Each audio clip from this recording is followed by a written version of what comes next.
और मेरे बच्चों सब कैसे हो?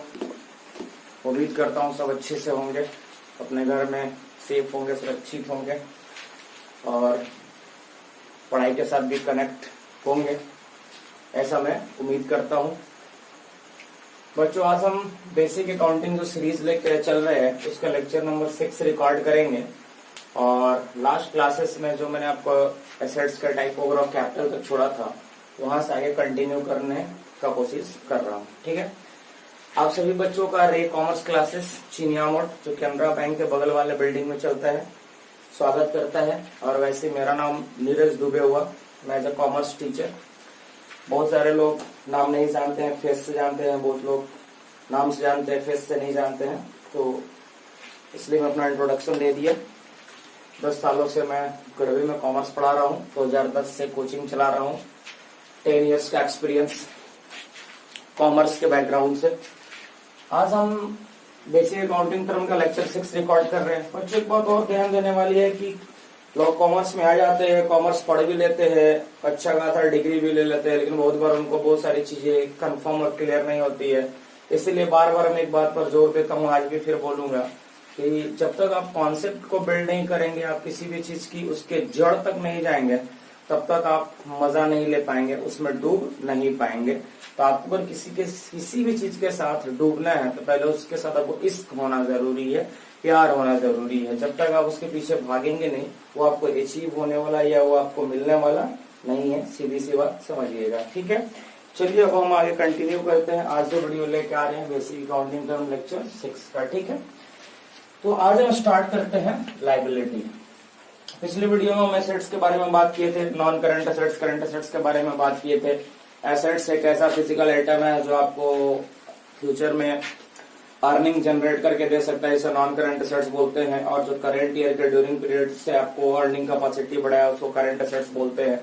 या जो 1 साल से ज्यादा चले वो लॉन्ग टर्म एसेट्स है। नॉन करंट एसेट्स है जो 1 साल से कम चले वो करंट एसेट्स है। सारी बातें हो चुकी है, प्रीवियस वीडियो रिकॉर्ड है, अपलोडेड भी यूट्यूब पे। आज हम बात करेंगे बेसिक अकाउंटिंग टर्म का लेक्चर नंबर 6 जो लायबिलिटी से रिलेटेड है। चलिए स्टार्ट करते हैं बच्चों, ज्यादा टाइम आपका नहीं लेंगे। तो लायबिलिटी का अगर शुद्ध हिंदी मीनिंग में अगर मैं बात करूं तो सीधी सीधी समझ लेना कर्ज। क्योंकि कर्ज लिखते ही आपके दिमाग में तुरंत एक बात क्लिक हो जाता है कि कर्ज मतलब जो हमारे सर पे रिस्पॉन्सिबिलिटी है, लायबिलिटी है, ऑब्लिगेशन है। हमने किसी से पैसा लिया है और हमको उसे देना है, ये क्या होती है? लायबिलिटी। चलिए स्टार्ट करते हैं। इसकी पहले डेफिनेशन देखते हैं लायबिलिटी का। The amount invested by person, मतलब एक ऐसा व्यक्ति जो पैसा लगा रहा है, अदर देन ओनर, सबसे important, other than owner. Owner नहीं लगाता, ओनर के अलावा। ओनर लगाएगा वो कैपिटल बन जाएगी, लेकिन ओनर के अलावा into the business is called liability. बहुत लोग सोच रहे होंगे कि सर क्या बिजनेस में और कोई पैसा लगाता है? हाँ बच्चों, लगाता है। मान लो मैं अगर बिजनेसमैन हूँ, मैं बिजनेस कर रहा हूँ, कल के डेट में किसी पार्टी से 5 लाख का उधार में माल खरीदा और मैं बोला कि 20 दिन बाद आपको दे दूंगा पैसा या 1 महीने बाद दूंगा, तो 1 महीने तक उस बंदे का 5 लाख रुपया हमारे बिजनेस में रहा कि नहीं रहा? हाँ सर रहा। तो यूं समझ लो कि 1 महीने तक आपको किसी दूसरे के पैसे से आपको बिजनेस चलाने का मौका मिला कि नहीं मिला? हाँ सर मिला। तो क्या है 1 महीने के लिए? रिस्पॉन्सिबिलिटी एंड ऑब्लिगेशन है। 1 महीने पूरा होने बाद तो पैसा तो देना पड़ेगा ना। तो बाहर के बहुत सारे लोग हमारे बिजनेस को सपोर्ट करते हैं। ऐसा नहीं है कि सिर्फ एक बिजनेसमैन अपने ही पैसा लगा के बिजनेस को ऑपरेट करता है। जैसे जैसे बिजनेस आगे बढ़ता है, उधार की प्रक्रिया चलती है, क्रेडिट की प्रक्रिया चलती है, उसमें बहुत सारे लोगों से उधार लेन देन करना पड़ता है, तो वो हमारे लिए लायबिलिटी क्रिएट होता है। ठीक है बच्चों, आगे लिख रहा है कि it is the claim of outsider. ये किसका क्लेम है? आउटसाइडर, बाहर वाले लोग भी हैं इसलिए उसका क्लेम है। क्लेम मतलब उसकी पैसा है। Into the business, liabilities are always payable on due date. यानी कहने का मतलब हुआ ये जो हमारी लायबिलिटी है ये एनी टाइम आउटसाइडर की क्लेम होती है। बाहर वाले हमको दिए होते हैं और एक न एक दिन तक हमें उनको रिफंड करना होता है। बिजनेस का लॉजिक तो यही करता है। तो ये बोल रहा है कि बिजनेस ही क्या होती है? बिजनेस में आउटसाइडर की क्लेम होती है, बाहर वाले लोग का पैसा होता है, और ये लायबिलिटी एक ऐसी चीज है जो पर्टिकुलर डेट पर पेबल होती है। यानी आपको उनको टाइम भी फिक्स करके देना पड़ेगा। जैसे आप बिजनेस कर रहे हैं और बिजनेस मान लिया आप कर रहे हैं और कल के डेट में आपको 5 लाख रुपए का रिक्वायरमेंट हो गया, आप बैंक से जाके लोन लेते हैं, तो क्या बैंक को बोलेंगे बैंक बोलेगा कि भाई कितने दिन बाद पैसा आप हमें रिफंड करते हैं, तो टाइमिंग तो देना पड़ेगा ना। आप ऐसा थोड़े बोलेंगे कि जब मन आएगा तब देंगे, तो जब मन आएगा तब देंगे तो कोई आपको उधार ही नहीं देगा, क्योंकि समझ जाएगा कि इनका देने का मूड नहीं है। इसलिए आपको टाइमिंग बताना पड़ता है बच्चों, इसीलिए लिखा हुआ है ऑन ड्यू डेट। एग्जाम्पल देख लीजिए, बैंक लोन, समझ रहे हैं, बैंक से लोन लेना। अब भाई बैंक तो हमारे फादर का नहीं, अपने बाबूजी का तो है नहीं कि सारा पैसा अपना है, बैंक से लोन लेंगे, वो पब्लिक का पैसा बैंक कलेक्ट करती है और फिर उस पैसे को बिजनेसमैन को देती है। तो एज ए बिजनेसमैन हम भी ले रहे तो हमको कभी ना कभी रिफंड करना पड़ेगा। फिर देखिए क्रेडिटर्स, क्रेडिटर्स का मतलब आप पढ़े हैं, पीछे वाले वीडियो में हम रिकॉर्ड करके डालें, आप पढ़े भी होंगे कि जिनसे हम उधार में माल परचेज करते हैं वो क्या है, क्रेडिटर्स। उसका भी मेरे ऊपर लाइबिलिटी हो गया, उसका भी क्लेम है। 5 लाख का अगर हमारे बिजनेस को प्रोडक्ट दिया, गुड्स दिया, तो कल के डेट में पैसा तो लेने आएगा, छोड़ेगा नहीं, सीधी सी बात है। फिर बात करते हैं बिल्स पेबल का, वहीं पर बताया था कि जब हम किसी से उधार में माल खरीदते हैं, उसको भरोसा नहीं है, तो एज एविडेंस है, जो डॉक्यूमेंटेशन कराता है हमसे, हम एक बिल मांगता है, उसकी नोटरी वोटरी होकर दी जाती है उनको कि लो भाई भरोसा करो कि हम पैसा दे देंगे। क्या होता है बिल्स पेबल। आउटस्टैंडिंग एक्सपेंस, अगर कोई खर्चा होता है और वो बकाया है तो भी लाइबिलिटी होती है। मान लिया आपके बिजनेस में 4 स्टाफ काम कर रहे हैं, 3 महीना से आपने उसको सैलरी नहीं दिया, 3 महीना तक वो काम कर दिया, तो 3 महीने की जो सैलरी होती है वो सारे का सारा उनको तो देना पड़ेगा ना। आप ऐसा तो नहीं कर सकते कि ठीक है आप जो 3 महीना पीछे काम किया था वो भूल जाओ, फिर से नया काम करो, तो वो काम नहीं करेगा। तो जो समय आपको मिला, जो चीज का बेनिफिट आप ले लिए, जिस भी पर्टिकुलर चीज का बेनिफिट आप ले लिए, उसके बदले पे ऑफ तो करना पड़ेगा। तो अगर आप उसका पैसा जब तक दे नहीं रहे तब तक आपके लिए क्या होता है, लाइबिलिटी होता है। उस तरह डिवेंचर होता है, टर्म डिवेंचर है सर, ये कंपनी लॉ से रिलेटेड है। मतलब यूं समझोगे जैसे हम लोग बैंक से जाके लोन लेते हैं ना, उसी तरह कंपनी वाले लोन लेते हैं बहुत सारे लोगों से, जिसके लिए टर्म यूज किया जाता है डिवेंचर। इस पर भी चर्चा करेंगे आगे, अभी फिलहाल इतना ही समझिएगा। फिर क्या एडवांस इनकम। एडवांस इनकम का बच्चों मतलब क्या होता है कि मान लो मैं बिजनेसमैन हूँ, कोई पार्टी आया 20,000 रुपया दिया और एक लिस्ट पकड़ा के चला गया, बोला कि माल भेज दीजिएगा। अब जब तक आप उसको माल नहीं भेजते हैं तब तक वो सारा का सारा पैसा आपके ऊपर क्या है, एज ए क्लेम है। मान लो कि आपने उसको सामान नहीं दिया, फोन करके बोला कि हेलो सर हमारे पास कोई पैसा नहीं है। जब हमारे पास हमारे पास कोई प्रोडक्ट नहीं है, जब आपके पास कोई प्रोडक्ट नहीं है तो क्या बोलेगा उधर से कि सर एक काम करो, मेरा पैसा और मेरा पुर्जा मेरे किसी स्टाफ को भेज रहा हूँ, आप उनको दे दो, वो वापस मेरे पास आ जाएगा, मैं किसी और से माल ले लूंगा। आप ये नहीं कर सकते हैं कि सारा का सारा पैसा हम रख लिए, हम आपको देंगे नहीं। तो ये सारे के सारे क्या हमारे सर के ऊपर लाइबिलिटी है, कर्ज है, जो हमें कभी ना कभी पे करना पड़ता है। ठीक है बच्चों, अब लाइबिलिटी के टैक्स के बारे में बात करते हैं। लाइबिलिटी 2 तरह का होता है, नॉन करंट लाइबिलिटी और करंट लाइबिलिटी। बस एसेट्स की तरह समझ जाओ, वहां पर भी नॉन करंट था, करंट था, वहां एसेट्स जुड़ा हुआ था, यहाँ लाइबिलिटी जुड़ा है। यानी हम कर्जा भी जो लेते हैं ना, वो 2 तरह से लेते हैं। एक ऐसा कर्जा लेते हैं जो 1 साल से ज्यादा टाइम के बाद पेमेंट करना होता है, और एक कर्जा ऐसा होता है जो जस्ट 1 साल के ड्यूरिंग पीरियड के कुछ समय बाद तुरंत पेमेंट कर देना होता है। मतलब यूं समझ लो कि 1 साल से ज्यादा टाइम के लिए नॉन करंट लाइबिलिटी और 1 साल तक के लिए और उससे कम के लिए करंट लाइबिलिटी। चलिए डेफिनेशन देखते हैं नॉन करंट लाइबिलिटी का। नॉन करंट लाइबिलिटी क्या बोलता है, those liabilities which are payable after a period of more than 1 year. अगर 1 साल के पीरियड खत्म होने के बाद, 1 साल के पीरियड, अब ये सबसे इंपॉर्टेंट 1 साल का पीरियड, अच्छे लोग को समझ नहीं आता, समझिए मैं एक डायग्राम बनाया हूं। मान लिया आपने कि 18 से 31/12/18 के बीच में आपने कोई लोन उठाया। मान लो आपने कोई बैंक लोन लिया बच्चों, आपने जो बैंक लोन लिया वो 10 लाख रुपीज का लिया था स्टेट बैंक से, मान लो SBI से आपने लिया। तो अगर SBI से आपने कोई लोन लिया, लॉन्ग टर्म लोन, मतलब 1 साल से ज्यादा के लिए, आपने ड्यूरेशन समझना है कि ये जो मैंने वर्डिंग है लिखा, period of more than 1 year after a period, इसका मतलब क्या होता है, यानी अगर आपने यहाँ पर पूरी 18 में कर्ज लिया तो period of 1 year, period of 1 year क्या लिखा है यहाँ पर, those liability which are payable after a period of more than 1 year, 1 साल से पीरियड के बाद ज्यादा। तो ये तो यहाँ पर खत्म हो गया, ये करंट अकाउंटिंग ये खत्म हो गया 31/12/18। इसके बाद जो 1 साल होता है ना, पीरियड ऑफ 1 ईयर, ये कहलाता है उसका इंपॉर्टेंट। मतलब जिस साल लिया उसकी काउंटिंग नहीं है, वो साल तो इसकी खत्म मान लो, उसके अगले साल को पीरियड ऑफ 1 ईयर बोला जाता है। इसके बाद जो पेबल होता है उसको क्या बोलते हैं, नॉन करंट लायबिलिटी। बहुत लोग ऐसा बोलते हैं कि अच्छा 1 साल खत्म हो गया इसके बाद जो पेमेंट करना है, नहीं, इस साल खत्म हुए तो ड्यूरिंग द ईयर कहलाता है। अगर इस साल खत्म हुआ इसके बाद पे करना है, ये करंट लाइबिलिटी हो जाता है। तो इसीलिए बोलता हूं बच्चों कॉन्सेप्ट सबसे इंपॉर्टेंट है समझना। तो ये क्या है हमारा 18 का पीरियड है जिसमें हम स्टेट बैंक ऑफ इंडिया से कितने का कर्ज लेते हैं 10 लाख का कर्ज लेते हैं। लेकिन जो सबसे इंपॉर्टेंट है जो हमें पीरियड समझना है, यहाँ लिखा है कि विच आर पेबल, कब हम देंगे या जिसको उसको कब पे करेंगे, after a period of more than 1 year. ये जो after the period of 1 year है ना, ये वाली है, क्योंकि 18 में ही लिया गया, जिस साल लिया गया वो तो ड्यूरिंग द ईयर कहलाती है, उसकी काउंटेबिलिटी होना ही नहीं है। उसके बाद वाले साल को हम बोलेंगे पीरियड ऑफ 1 ईयर, यानी 2019 का एंडिंग के बाद अगर वो पैसा पे करना है तो उसे क्या बोलते हैं नॉन करंट लायबिलिटी। देखिए पेबल आफ्टर 31/12/2019, इसको क्या नाम दिया गया नॉन करंट लायबिलिटी। गुड, ठीक है बच्चों, समझ में आ रहा है अच्छे से।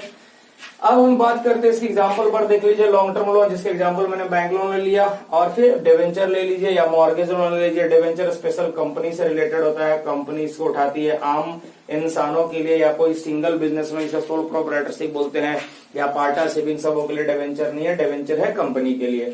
और लॉन्ग टर्म लोन जो होता है इसमें मतलब लॉन्ग टर्म लोन जो होता है इसमें भी बैंक लोन आता है, या इसी अलग नाम है मॉर्गेज लोन लिख दिया हूं। मॉर्गेज लोन का मतलब है जब भी हम कोई लोन लेते हैं तो बैंक हमसे सिक्योरिटी मांग देती है, कोई भी घर का पेपर, जमीन का पेपर या ज्वेलरी कुछ भी, उनको भरोसा के लिए कुछ भी सिक्योरिटी दीजिए ताकि वो आपको पैसा दे पाए, तो क्या बोलते हैं मॉर्गेज लोन एक्सेट्रा। अब हम आगे बढ़ते हैं दूसरा करंट लायबिलिटी पर। अब देखिए करंट लायबिलिटी के बारे में क्या बोला जा रहा है, पीरियड तो आप समझ ही गए होंगे। बोल रहा है कि current liability those liability which are payable within period, ध्यान से समझिएगा। वहां क्या लिखा हुआ था देखो बच्चों, which are payable after a period, यहाँ क्या लिखा हुआ था are payable within a period of 1 year. अब यही चीज तो मैं समझा रहा था कि अगर 31/12/18 को लॉन्ग टर्म में काउंटेबिलिटी नहीं करना है, काउंट नहीं करना है, 31/12/18 जिस साल लोन लिया वो साल तो ऐसे ही चला गया, उसके बाद वाले साल को पीरियड ऑफ 1 ईयर मानते हैं और इसके बाद पेमेंट है। यूं समझ लो कि कोई भी लोन अगर लॉन्ग टर्म होगा तो कम से कम 2 साल रह जाएगा, 1 साल जिस साल लिया और 1 साल उसके अगले साल, उसके पीरियड को एंड मानने के लिए। आप देख रहे हो 18 पूरा 1 साल हो गया और 19 पूरा 1 साल हो गया, 1 ईयर हो गए और ये 2 ईयर हो गया, यानी 2 साल के बाद ही पेमेंट होगा। अब हम बात करते हैं यहाँ पर करंट लायबिलिटी का, जिसमें क्या लिखा था payable within period of 1 year from the end of current accounting year. सबसे important word current accounting year, यानी मैं अगर 18 में मान लीजिए मैं इस बार स्टेट बैंक ऑफ इंडिया से 10 लाख लोन लिया और मैं करंट लायबिलिटी लिया, मतलब शॉर्ट टर्म के लिए लिया, 1 साल से कम समय के लिए या 1 साल तक। इसका मतलब क्या हुआ कि जिस साल मैंने लोन लिया 2018 में, इसकी पेमेंट जस्ट अगले, यहाँ पर क्या लिखा from the end of current accounting year, मतलब जैसे ही करंट अकाउंटिंग ईयर है, जो भी मेरा अकाउंटिंग ईयर बोलो या फाइनेंशियल ईयर, आप कुछ भी बोल सकते हैं। फाइनेंशियल ईयर 2 तरह का ईयर चलता है यहाँ पे, तो या तो अपना करंट फाइनेंशियल ईयर खत्म हो या करंट अकाउंटिंग ईयर खत्म हो, जैसे ही खत्म होता है उसके जस्ट अगले साल में पेमेंट हो जाता है, उसको क्या बोलते हैं करंट लायबिलिटी। देखिए यहाँ पर 18 जस्ट खत्म हुआ है बच्चों और 19 आया और उस साल हम पेमेंट कर दिए। क्या लिखा है end of accounting year payable with in this period. मतलब सीधा सा बात समझ लीजिए, शॉर्टकट आपको ट्रिक समझा दे रहा हूं। लॉन्ग टर्म लोन होगा तो 2 साल के बाद पे होगा, क्योंकि जिस साल लिया वो साल तो काउंट ही नहीं होंगे, उसके अगले साल पीरियड ऑफ ईयर में काउंटिंग होगा और उसके बाद पेमेंट होगा। लेकिन करंट लायबिलिटी है तो जिस साल लिया वो साल तो ड्यूरिंग द ईयर के नाम पर ऐसे भी हट जाते हैं, जैसे यहाँ पर बोला कि काउंट नहीं होगा, तो यहाँ पर क्या काउंटिंग होगा, क्योंकि जस्ट उसके बाद तुरंत पे ऑफ कर देना है। यानी करंट ईयर का मतलब हुआ, करंट लायबिलिटी का मतलब हुआ सॉरी, कि जिस साल मैंने कर्ज लिया, जिस साल लोन लिया, जिस साल उधार लिया और उस साल खत्म होने के जस्ट क्विकली अगले साल में पे कर दिया तो करंट लायबिलिटी है। और नॉन करंट लायबिलिटी में जिस साल लिया उसको तो ऐसे भी इग्नोर करना है, अगले साल उसकी मतलब पीरियड ऑफ 1 ईयर काउंट करेंगे, फिर उसका पेमेंट करेंगे। तो लॉन्ग टर्म लायबिलिटी कम से कम 2 साल चलेगी और शॉर्ट टर्म जो है या जो करंट लायबिलिटी है वो 1 साल चलेगी बच्चों, ठीक है। एग्जाम्पल देखिए इनका, क्रेडिटर्स जिनसे उधार में माल खरीदते हैं, तो आप ही बताइए जिनसे उधार में माल खरीदते हैं क्या उनका पैसा आप 2-2 साल रखेंगे? नहीं रख पाएंगे। अब वो रखना जबरदस्ती करना अलग मैटर है, फिर भी आपको देना पड़ेगा। रूल तो कहता है कि 1 ईयर अकाउंटिंग खत्म होने के जस्ट क्विकली ईयर में आप पेमेंट कर दो। फिर क्या होता है स्टैंडिंग एक्सपेंस, किसी भी बंदे का आप कितना दिन उधार रख सकते हैं? खुद से सोचिए, आप अपने जिस भी बिल्डिंग में चला रहे हैं बिजनेस, उसका रेंट आप कितना दिन तक आउटस्टैंडिंग रख सकते हैं? हार्डली 2 महीना, 4 महीना, 6 महीना, 8 महीना, हार्डली साल भर, 2-2 साल, 3-3 साल तो रख नहीं पाएंगे। फिर क्या है हमारा बिल्स पेबल। अच्छा, बिल्स पेबल के बारे में भी बताया था, जिनसे उधार में माल खरीदते हैं उनको हम एक डॉक्यूमेंट देते हैं, तो डॉक्यूमेंट के लिए पे ऑफ करना पड़ेगा। आपको पता है आपको कि जो बिल्स पेबल लिखा जाता है इसका मैक्सिमम 90 डेज ही ड्यूरेशन होता है, 90 दिन से ज्यादा के लिखा ही नहीं जाता है, तो 90 दिन तो 3 महीना ही होता है। फिर इसके बाद क्या होता है एडवांस इनकम। किसी भी बंदे से अगर आप एडवांस में पैसा ले लेते हैं कि हम आपको माल देंगे, तो कितना दिन उनको माल नहीं दीजिएगा? 10 दिन, 20 दिन, 30 दिन, 2 महीना, 3 महीना, 4 महीना, हार्डली 1 साल, इससे ज्यादा तो लटकाएंगे नहीं। उससे पहले वो आपके सर पे आके सवार हो जाएगा। तो ये सारी क्या है करंट लायबिलिटी। तो एक बार फिर से बता देता हूँ, नॉन करंट लायबिलिटी वैसी लायबिलिटी है जिनका पेबल पीरियड जो होता है वो फर्स्ट ईयर जिसमें हम लोन टेकन करते हैं उसको तो छोड़ दीजिए, उसके बाद वाले पीरियड की काउंटेबिलिटी होती है और उसके बाद पे होता है, यानी कम से कम 2 साल बाद पे होगा। और करंट लायबिलिटी जिस साल लिया गया जैसे उसके क्विकली अगले साल में ही पेमेंट कर देना होता है बच्चों, ठीक है। तो ये क्या हमारे लिए करंट लायबिलिटी।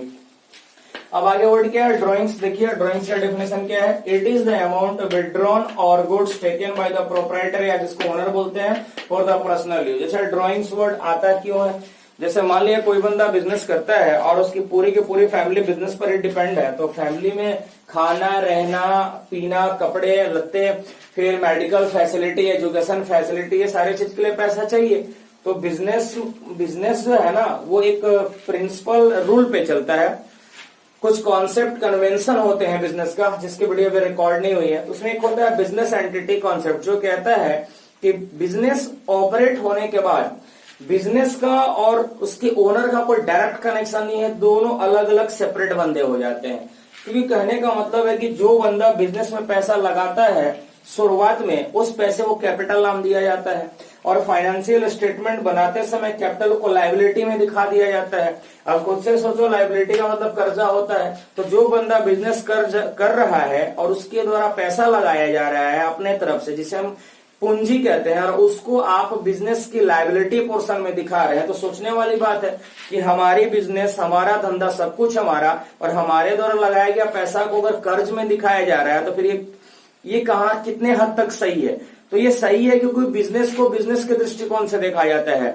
ओनर एक अलग सेपरेट बंदा है और बिजनेस एंटिटी एक अलग है। तो यहाँ पर जब बिजनेस ऑपरेट होता है, सबको पता है कि बिजनेस जो चलाने वाला इंसान ही है, लेकिन अकाउंटिंग में ऐसा रूल बनाया गया है कि जो बंदा बिजनेस को पैसा देता है वो पैसा देने के जस्ट बाद बिजनेस से उसका डायरेक्ट कनेक्शन कुछ नहीं है, बस वो बिजनेस को सपोर्ट कर रहा है एज ए कैपिटल, इसलिए ओनर कहलाता है। बट बिजनेस अलग है और बिजनेसमैन अलग है। तो यहाँ पर जब भी बिजनेस से बिजनेसमैन अपने जरूरत के हिसाब से अपने बिजनेस से कोई भी पैसा, कोई भी गुड्स निकालता है तो उसकी इफेक्ट डायरेक्ट कैपिटल पे पड़ती है, इसलिए उसको वर्ड ड्रॉइंग्स दिया गया। क्योंकि अगर वो ये इंतजार में रहेगा कि हम साल भर तक कुछ भी जरूरत के लिए अपने बिजनेस से ना तो पैसा निकालेंगे ना तो गुड्स निकालेंगे, तो उनके घर में भूखमरी हो जाएगी, वो खाए बिना मर जाएंगे, पैसे के बिना लाले पड़ जाएंगे। इसलिए क्या होता है कि वो बिजनेस को ऑपरेट करते हैं और ड्यूरिंग द बिजनेस पीरियड में वो पैसा विड्रॉ भी करते हैं और कल के डेट में जब हिसाब करते हैं, लास्ट में अकाउंटिंग ईयर के लास्ट में प्रॉफिट लॉस जाने के लिए फाइनेंशियल स्टेटमेंट बनाते हैं, तो वहां पर ड्रॉइंग्स का सेटलमेंट भी कर देते हैं। तो यहीं पर क्या लिखा हुआ है कि वैसी अमाउंट जो विड्रॉ की जाती है, विड्रॉ मतलब समझिएगा निकालना होता है, निकालना, विड्रॉ की जाती है। विड्रॉ और गुड्स क्या लिखा, अमाउंट, अमाउंट मतलब कैश में, और यहाँ क्या है गुड्स में। गुड्स मतलब बोले तो सामान, यानी आप जिस भी चीज का बिजनेस कर रहे हैं वहां से जरूरत पड़ने पर आप गुड्स भी निकाल सकते हैं और पैसा भी निकाल सकते हैं। जैसे मान लिया आपके कपड़े की दुकान है, कोई रिश्तेदार आपके यहाँ गए हैं और उनको विदाई करने के लिए, उनको उनके घर जाते समय कुछ उपहार देने के लिए आपको उस कपड़े की जरूरत है, तो जाहिर सी बात है आपका खुद का कपड़े का दुकान है तो दूसरे के कपड़े की दुकान में जाके तो कपड़े खरीदेंगे नहीं, क्योंकि वहां तो रेट से देगा, महंगा हो जाएगा।